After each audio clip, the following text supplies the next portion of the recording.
Good morning students.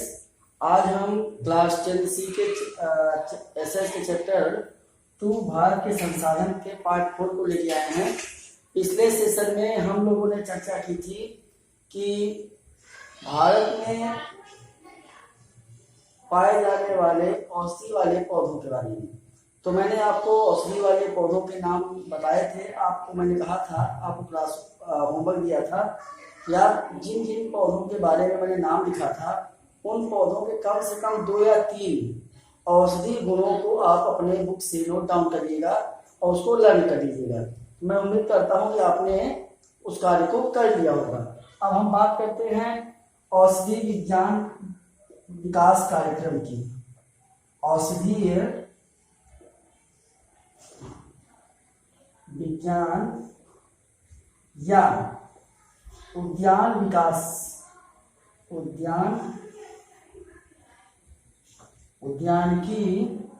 विकास कार्यक्रम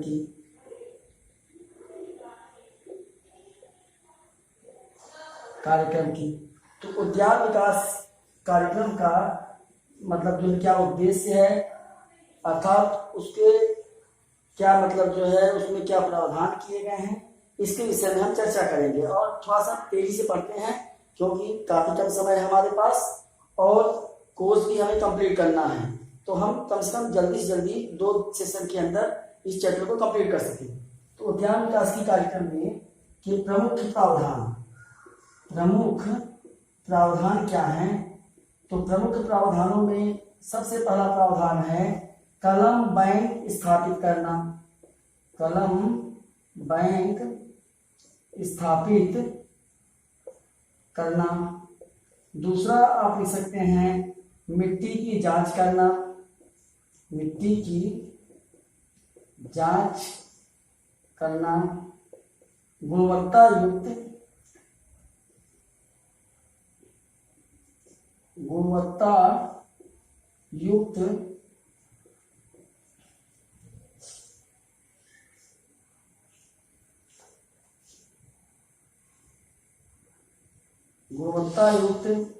बीजों का विकास एवं उपलब्धता बढ़ाना। चौथा है आपका बागवानी हेतु फसलों के उत्पादन को बढ़ाना।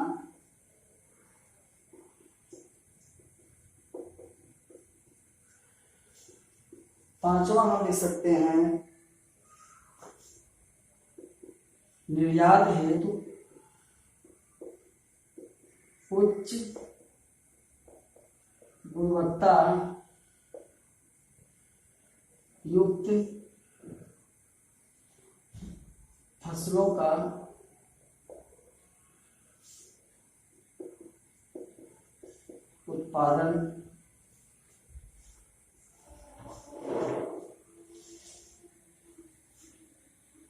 उत्पादन को बढ़ाना और विपणन की सुविधाओं और प्रबंधन को मजबूत बनाना। तो उद्यान विकास की कार्यक्रम की शुरुआत जो है भारत में सन 2005 में प्रारंभ किया गया और इस योजना का प्रमुख उद्देश्य था कि औषधीय पौधों और सब्जी वाले पौधों के उत्पादन को बढ़ाया जाए ताकि देश आत्मनिर्भर बन सके। और देश आत्मनिर्भर बढ़ेगा तो लोगों की आय बढ़ेगी और यह तभी संभव हो पाएगा जब हमारे पास मूलभूत सुविधाएं पर्याप्त मात्रा में होंगी। तो उद्यान विकास की कार्यक्रम की शुरुआत 2005 में हुई। इसके प्रमुख उद्देश्य क्या बनाए गए? पहली बात तो अच्छी गुणवत्ता युक्त बीजों का विकास करना और उसकी उपलब्धता को बढ़ाना, मिट्टी की जांच करना, कलम बैंक स्थापित करना, बागवानी के लिए फसलों के उत्पादन को बढ़ाना, निर्यात करने के लिए हरी स्वयं भी इस्तेमाल करें और उसको अन्य दूसरे देशों में भी सप्लाई करें। इसके लिए उच्च गुणवत्ता वाले फसलों का उत्पादन किया जाने लगा। विपणन की सुविधाओं को बनाने के लिए जो है लक्ष्य निर्धारित किए गए ताकि उत्पादन भी बढ़े और साथ में उसे विक्रय करने में अन्य किसी किसानों को कोई भी परेशानी का सामना न करना पड़े। तो ये क्वेश्चन भी बनता है कि उद्यान विकास की कार्यक्रम के प्रमुख प्रावधान कौन से हैं। तो इन प्रावधानों को आप इन 6 बिंदुओं के आधार पर स्पष्ट कर सकते हैं। अब हम अपने नेक्स्ट टॉपिक की ओर चलते हैं।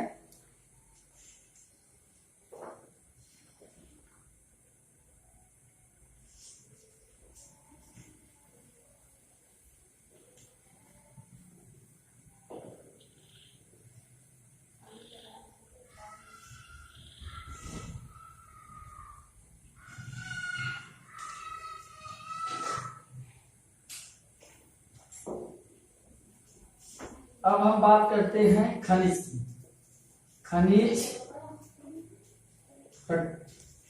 खनिज और खनिज के प्रकार। अब हम बात करते हैं खनिज है क्या। तो खनिज धरती की गहराई से खोद कर निकाले जाने वाले वे आवश्यक साधन जो हमारे विकास को गति प्रदान करते हैं, उन्हें हम खनिज कहते हैं। समझ रहे होंगे आप कि धरती की, आपने सुना होगा धरती के अंदर बहुत सारे रत्नों का भंडार है।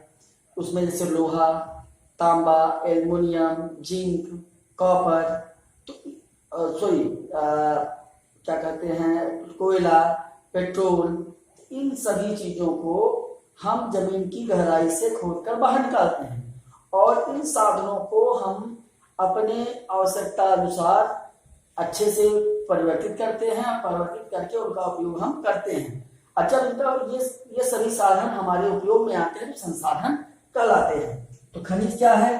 तो खनिज की परिभाषा अगर हमको लिखना हो तो हम लिख सकते हैं धरती की गहराई से खोदकर निकाले गए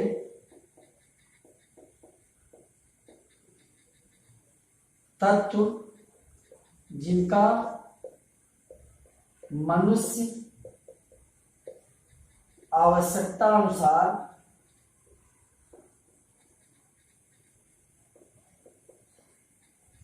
उपयोग संसाधन के रूप में करता है,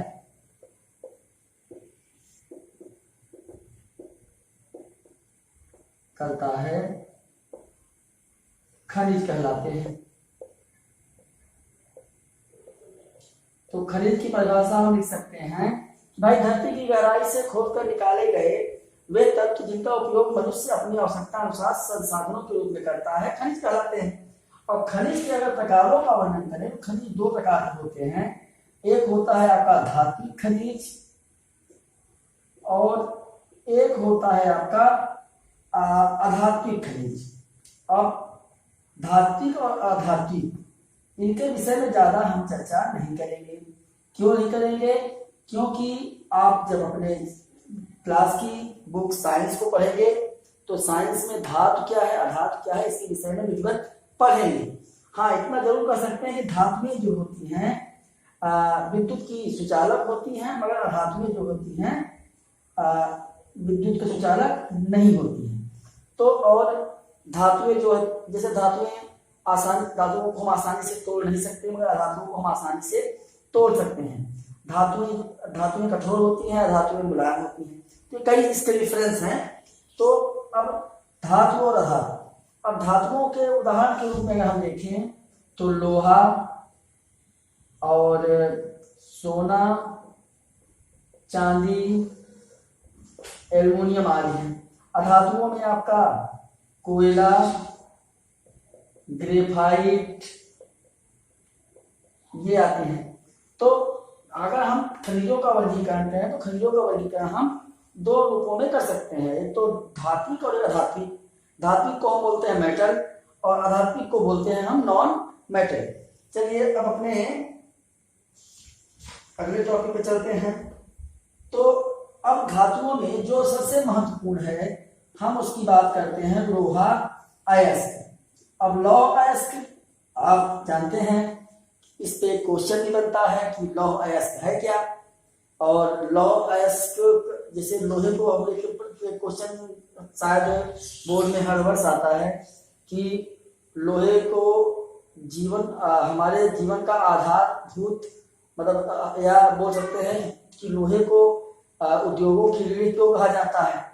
तो आप जानते हैं कि लोहा एक ऐसा मतलब जो है धातु है जो हमारे जीवन में छोटी से छोटी और बड़ी से बड़ी निर्माण करने के साधन के रूप में प्रयोग किया जाता है। जैसे तो लौह अयस्क क्या है, तो भारत का लौह अयस्क के उत्पादन में अयस्क में आठवां स्थान है। मतलब भारत अगर लोहे का उत्पादन करता है तो उस उत्पादन में लोहे का 8वां स्थान उत्पादन में भारत का आता है। और क्वेश्चन ये बनता है कि लोहे को सभी उद्योगों का, पहले आप इसको नोट डाउन, आधारभूत क्यों माना जाता है तो हम उसको समझाते हैं, पहले इसको नोट डाउन कर लीजिए।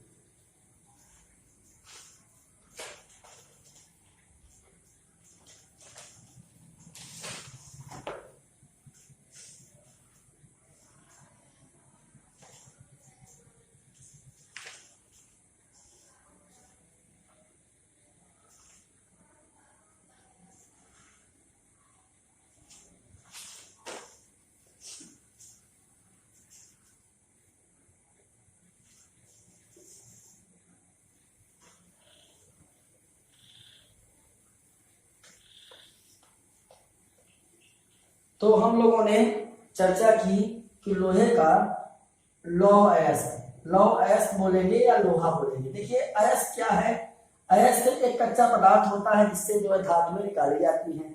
तो जो लोहा प्राप्त किया जाता है वो लौह अयस्क से प्राप्त किया जाता है। और लौह अयस्क के अगर हम लोगों ने पहले लौह अयस्क के प्रकार क्या होते हैं, लौह अयस्क के कई प्रकार होते हैं। दूसरा देखिए, पहला प्रकार है लौह अयस्क का हेमेटाइट।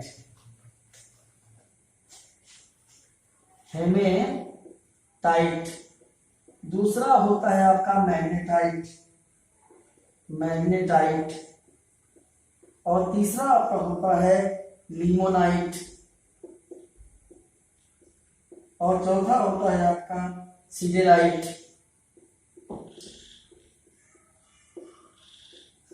पांच चार प्रकार होते हैं। अब इनकी गुणवत्ता के आधार पर इनका वर्गीकरण किया गया है। अब इसमें क्या गुणवत्ता पाई जाती है, तो यह जो होता है इसका रंग जो होता है वो लाल और भूरा होता है। अब इसकी बात करें तो इसका रंग जो होता है वो काला होता है। अब हम बात करें लिमोनाइट की, तो इसका भी रंग क्या होता है, इसका भी रंग भूरा होता है।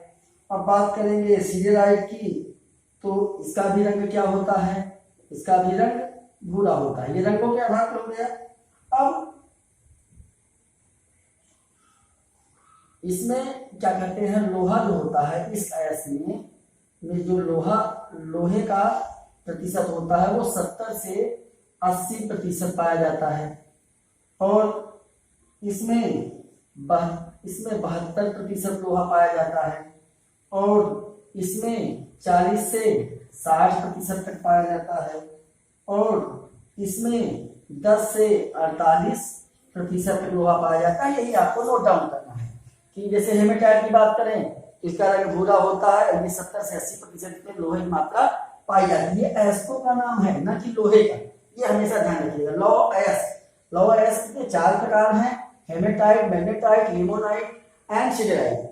इसका रंग जो है लाल और भूरा है, जिसमें लोहे की मात्रा 70 से 80% पाई जाती है। मैग्नेटाइट का रंग काला है और 72% लोहा पाया जाता है। लिमोनाइट में 40 से 60% लोहा और यदि भूरे का होता है। और सिडेराइट में इसका रंग भूरा होता है, इसमें लोहे की मात्रा 10 से 48% पाई जाती है।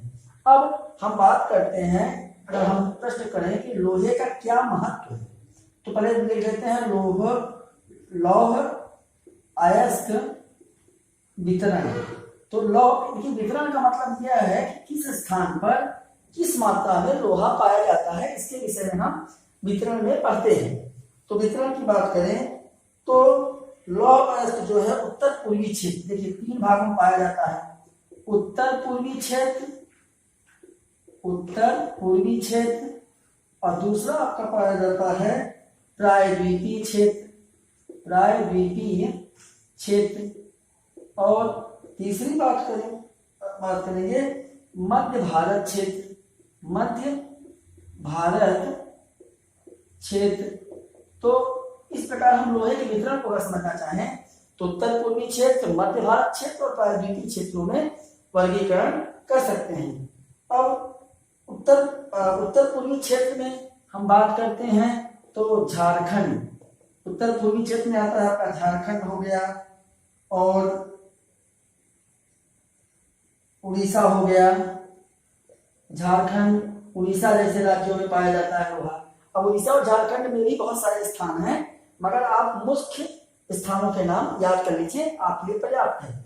उत्तर पूर्वी क्षेत्रों में झारखंड और उड़ीसा में, प्रायद्वीपीय क्षेत्रों में हम बात करें तो कर्नाटक, तमिलनाडु,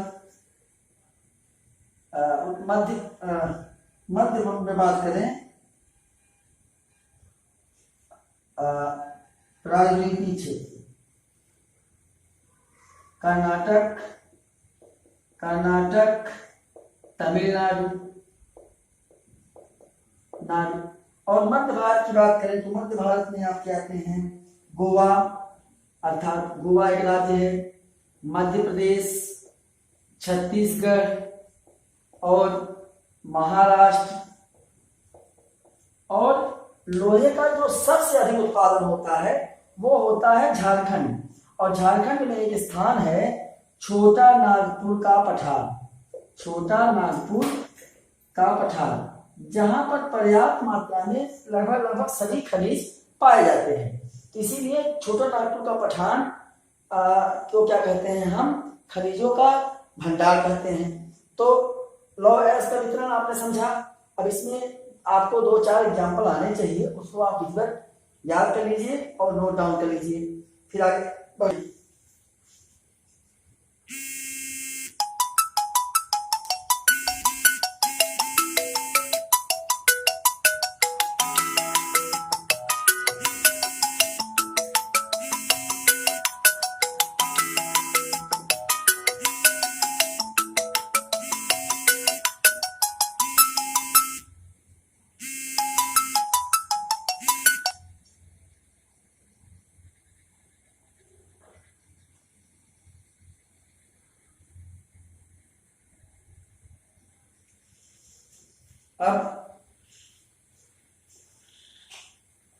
अब हम चर्चा करते हैं लोहे का आधुनिक जीवन में क्या महत्व है, क्योंकि मैंने आपको बताया ना कि आपको एक प्रश्न हमेशा पूछा जाता है बोर्ड में कि लोहे का आधुनिक जीवन में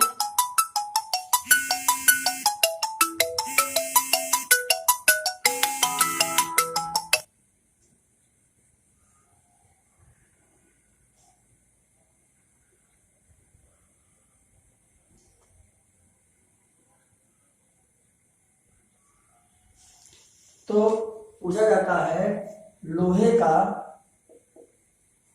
आधुनिक जीवन में क्या महत्व है।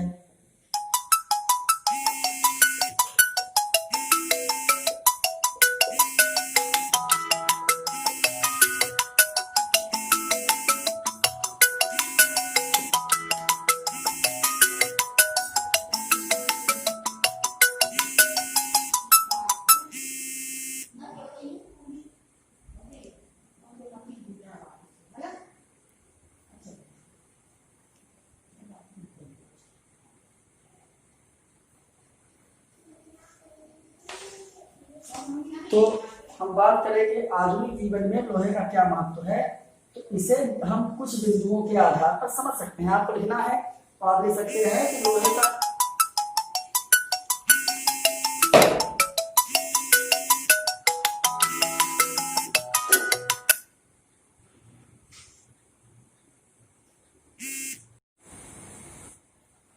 अब हम चर्चा करते हैं कि लोहे का आधुनिक जीवन में क्या महत्व है।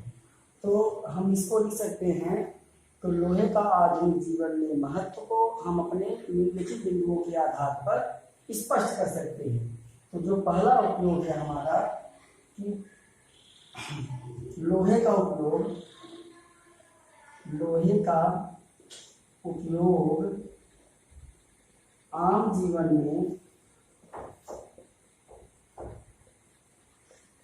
छोटी से छोटी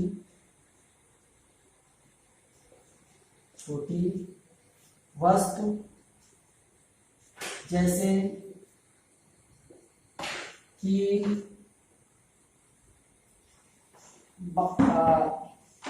बाल्टी, चाकू आदि बनाने में होता है। फिर हम लिखेंगे दूसरा, लोहे के द्वारा भवन निर्माण में सरिया का निर्माण लोहे के द्वारा होता है।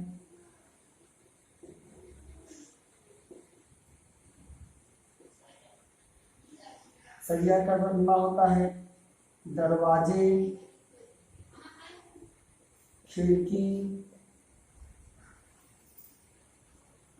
आदि भी लोहे से बनाए जाते हैं, लोहे के बने होते हैं। हम तीसरा पॉइंट लिख सकते हैं कि लोहे के द्वारा ही लोहे से बड़े बड़े उद्योगों की मशीनरी का निर्माण किया जाता है।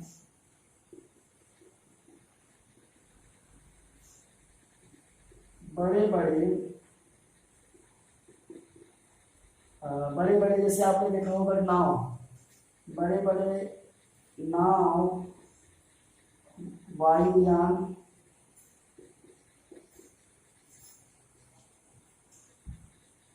भी लोहे से बनाए जाते हैं, बने होते हैं। अब आपने सुना होगा खेती में ट्रैक्टर, कल्टीवेटर और रोटावेटर आदि उपकरण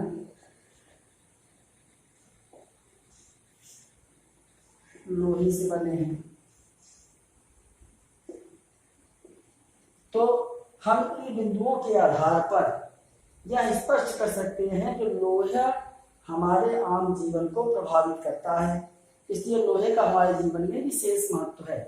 तो हम अगर क्वेश्चन पूछता है लोहे का आधुनिक जीवन में क्या महत्व है, तो हम बोलेंगे लोहा खनिज की गहराई से निकालकर लौह अयस्क से प्राप्त किया जाने वाला एक खनिज पदार्थ है, धातु है, जिसका उपयोग हम अपने आम जीवन में लोहे से बड़ी छोटी छोटी वस्तुओं, कील, बाल्टी, चाकू जैसी आदि बनाते हैं। लोहे के द्वारा भवन निर्माण में सरिया, दरवाजे, खिड़की आदि का निर्माण होता है। लोहे से ही बड़े बड़े उद्योगों की मशीनरी का निर्माण किया जाता है। बड़े बड़े नाव, वायुयान भी लोहे से बने होते हैं। खेती में ट्रैक्टर, कल्टीवेटर, रोटावेटर आदि जैसे उपकरण भी लोहे से बने हैं। इन बिंदुओं के आधार पर हम यह समझ सकते हैं कि लोहे का आधुनिक जीवन में विशेष महत्व है। इसे आप नोट डाउन कर लीजिए।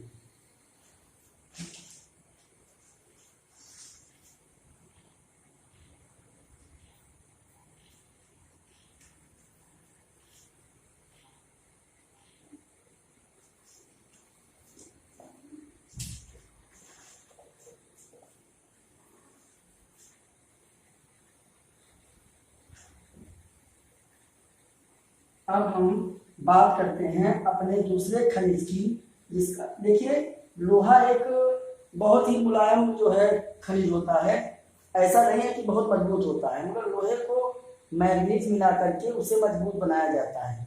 तो आप ये समझ लीजिए कि 5 से 10% मैग्नीज को मिला करके लोहे को मजबूती प्रदान की जाती है। जैसा एक आंकड़ा कहा जाता है कि 1 टन लोहे में लगभग 8 से 10 प्रतिशत की मात्रा जो है मैग्नीज की होती है, जिसके द्वारा वह कठोरता प्राप्त करता है। अब हम अपनी दूसरी उसकी बात करते हैं, तो हम बात करते हैं मैग्नीज की। तो मैग्नीज अयस्क क्या है? मैग्नीज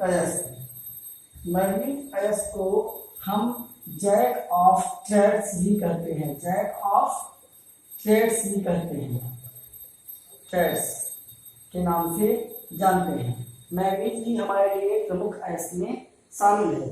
जैसे मैग्नीज के उत्पादन में पहला तो क्या मैंने बोला कि इसे जैक ऑफ ट्रेड्स कहा जाता है। दूसरा, भारत का कौन सा स्थान है?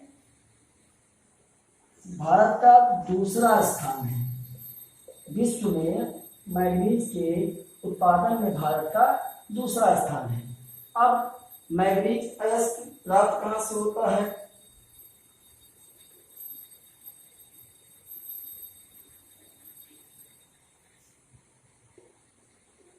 मैग्नीज अयस्क में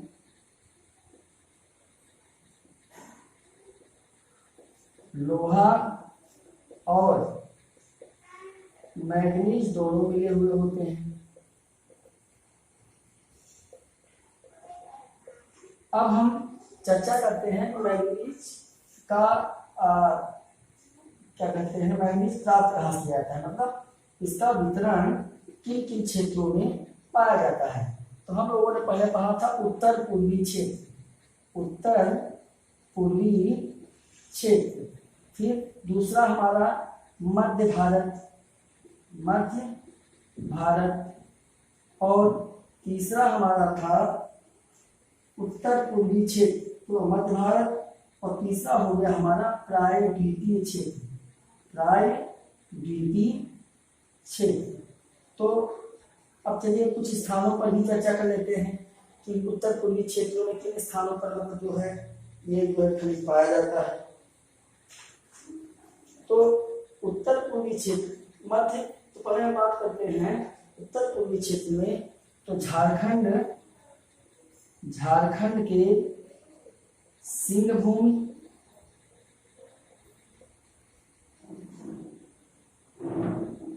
उड़ीसा के क्योंझर और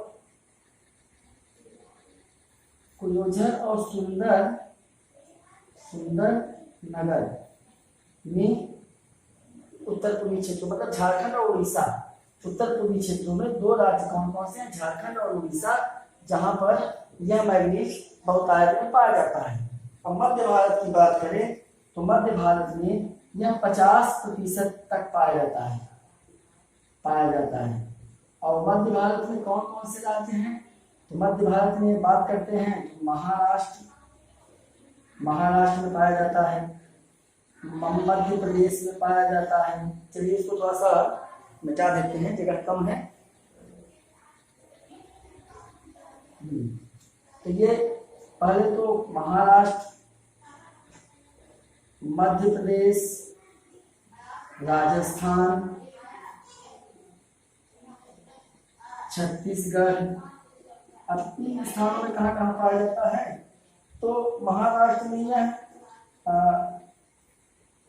भंडारा, रत्नागिरी और नागपुर। भंडारा, रत्नागिरी और नागपुर। मध्य प्रदेश में बालाघाट,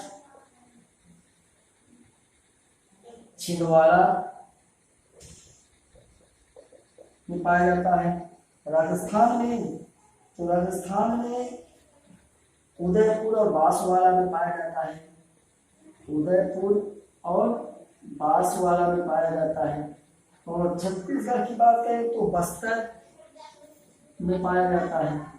इसके अलावा गुजरात की बात करें तो गुजरात में खेड़ा और पंचमहल, खेड़ा और पंचमहल राज्यों, महल जैसे इलाकों में यह बहुतायत मात्रा में पाया जाता है।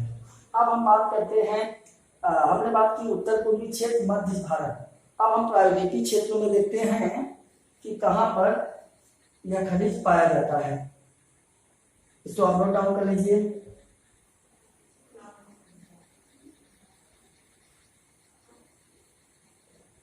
आप थोड़ा तेजी करिए, हम भी तेज करने का प्रयास करते हैं ताकि आसानी से हम आज कम से कम अयस्कों के बारे में पढ़ सकें। अब तीसरा हमने बताया प्रायद्वीपीय क्षेत्र, प्रायद्वीपीय क्षेत्र। तो प्रायद्वीपीय क्षेत्रों की बात करें तो कर्नाटक और मैंने नाम बताया था आपको तमिलनाडु, तमिलनाडु। देखिए ये दो राज्य हैं, अभी दो राज्यों में कर्नाटक में चित्रदुर्ग और चिकमंगलूर, बल्लारी जैसे स्थानों में यहाँ पर आग भी दीजिए तो थोड़ा सा आपका अच्छा रहेगा। उसके बाद यहाँ पर बात करते हैं आंध्र प्रदेश की, आंध्र प्रदेश। तो आंध्र प्रदेश में विशाखापट्टनम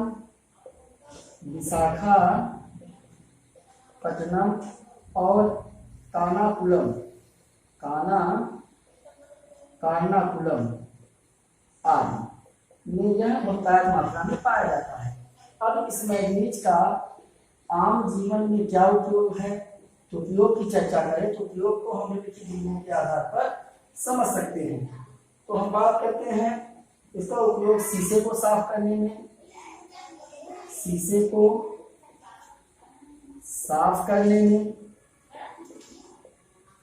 दूसरा हो गया आपका सूखी बैटरी बनाने में,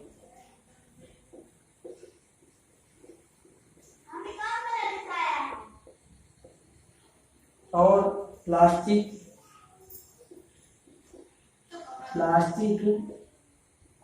निर्माण में, ब्लीचिंग पाउडर बनाने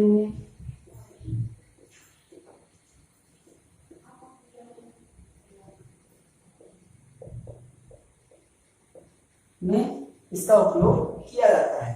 अब हम बात करते हैं अपने तीसरे अयस्क की, जिसका नाम है अभ्रक।